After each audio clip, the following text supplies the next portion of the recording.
ஊழியக்காரனுக்கு நீ செவி கொடுக்கிறாயா? நம்ம பாலிஸ் எப்படின்னு தெரியுமா பாஸ்டர்? என் பாலிஸ் எப்படின்னு தெரியுமா? ஊழியக்காரன் தான் என் பேச்ச கேட்கணும். நான் ஊழியக்காரன் பேச்ச நினைச்ச கூடாது. எனக்காக வேதத்தை கொஞ்சம் அப்படியே நீங்க மாற்றி பேசும்படி கணம் கோட்டார் அவர்களிடம் கேட்டுக்கொள்ளுகிறேன்.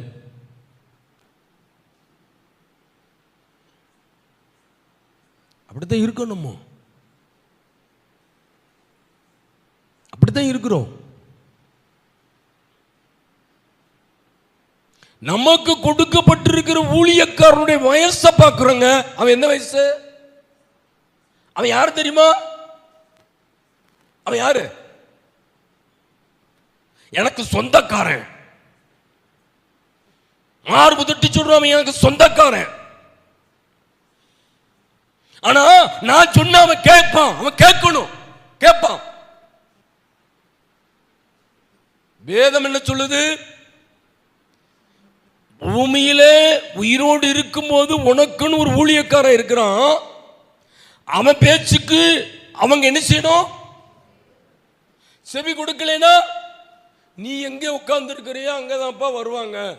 அதான் சட்டம்.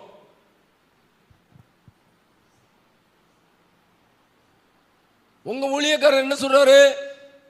10 மணிக்கு ஆராதனை, நீ 9:45 வந்து உட்காந்து நல்ல இங்க ஜோம் பண்ணுங்க. 1/4 மணி நேரம் ஆராதனைக்காக ஜோம் பண்ணுங்கன்னா ஒரு ஆள் ஊழியக்கார வார்த்தைக்கு போட நீயும் பேச்சும்.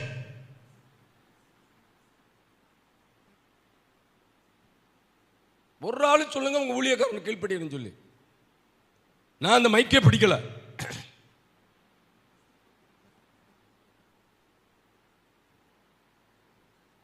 சொல்லுங்க, பேசுங்க. நான் தான் பேச வேண்டிய காரியத்துக்கு பேசணும். பேசாமல் இருக்க வேண்டிய காரியத்துக்கு நம்ம வேலையே அதான். பேசாதீங்கன்னா நம்ம கசுபுசுன்னு பேசுவோம். பேசுங்கன்னா பேச மாட்டோம்.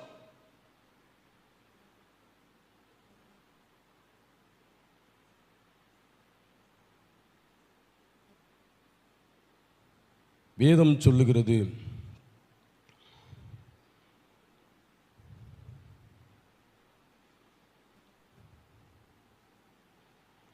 யாத்ராமத்தின் புஸ்தகம்